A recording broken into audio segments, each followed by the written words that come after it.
Am I not braking? No, that's neutral. Oh my God. Oh, we could just skip that one. Okay, well, we didn't want to stop there anyway.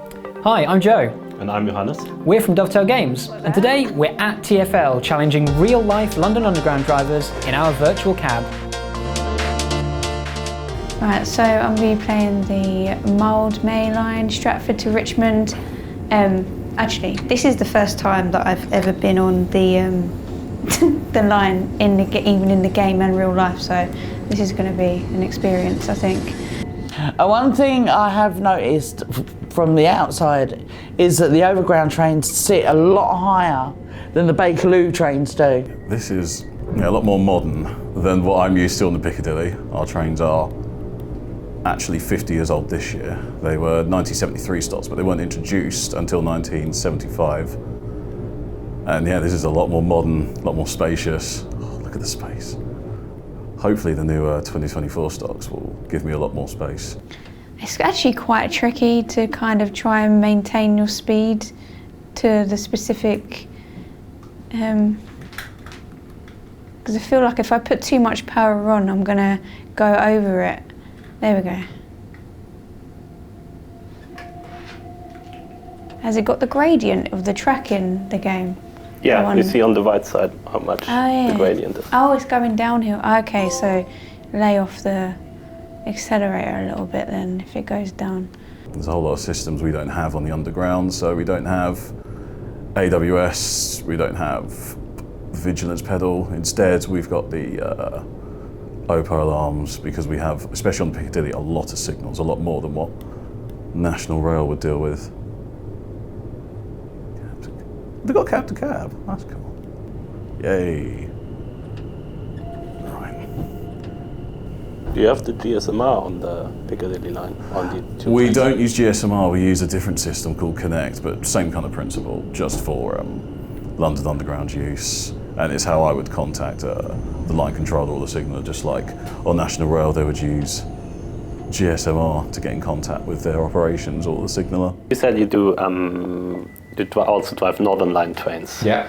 Their cab is probably a bit more modern than the 72, but like, how does a Northern Line train compare to this, for example, with like different technology? And As I say, it's more about the driving technique than anything else. So for me, the first time I was in a 72 stock, I had to get used to the difference of the dead man handle, which is obviously the safety system that we employ, but you have to really push it down and you also have to do it with your left.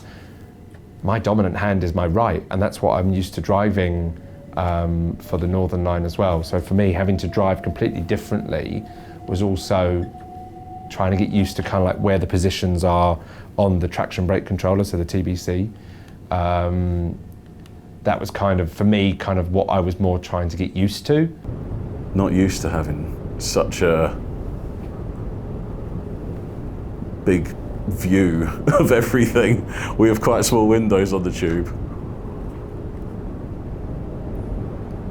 I should probably start waving to the drivers. That's the unwritten rule of being a driver. You have to wave. Just, you see it on the buses all the time, but drivers, whenever we go past each other, it's always. Is that a train spotter over there?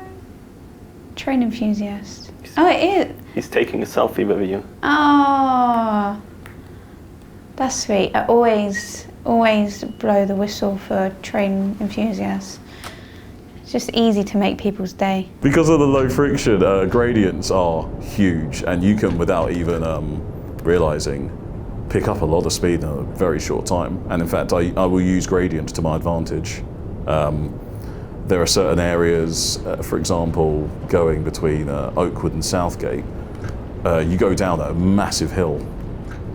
And so what I'll do is, instead of having to constantly keep moving the handle and giving a rough ride to passengers, I will go to 25 miles an hour and I just coast down the hill. By the time I get to my braking zone, which again, finding out your braking zones is important, I just do a nice smooth stop into Southgate. Oh no, I went the wrong way. No, I'm in emergency again. You might just about make it. Oh my god, oh my god, if I make this.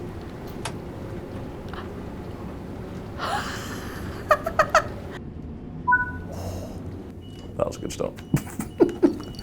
You get satisfaction now when you drive the train, when you come to a nice smooth stop without taking your hand off. We call it a hole-in-one. Well, I didn't overshoot the platform, so that's a win is a win. Passengers may have come out the seats.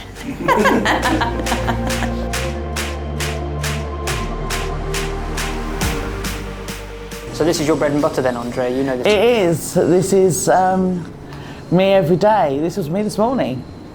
This is a 1972 stock. This is relatively similar to what I drive, but in terms of some of the systems, a lot more basic. They have to put in their equivalent of essentially a gear stick. We don't have to put that in, that's just included by default.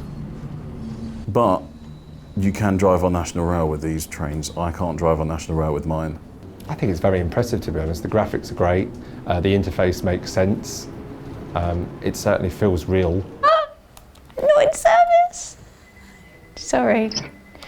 That's one of your pre-service checks to make sure you've got stuff like that. No wonder I had no passengers. What's it like in terms of the sounds in the cab? I mean, you've got the ka-clunk, ka-clunk, ka-clunk, ka-clunk. It's obviously all of the air sounds, depending upon if you've got your drop lights or your window open or not as well. Obviously, there's then the noises that are going on in the background. So the next station is, sometimes you can have customer conversations that you're hearing, and I don't think they always realise the driver can hear them. So then it tells you up there when they're all loaded. Yes. So you can lock them again now. We don't wait for runners. That's it, so. And there we go.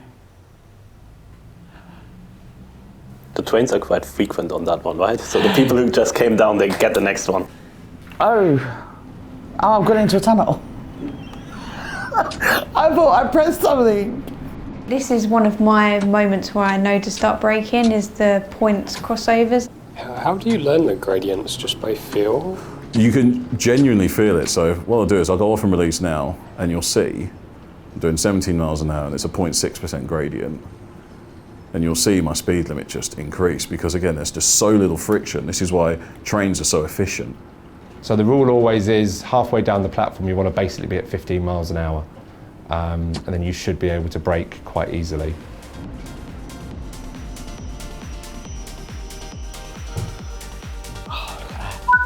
Perfect. I know, right?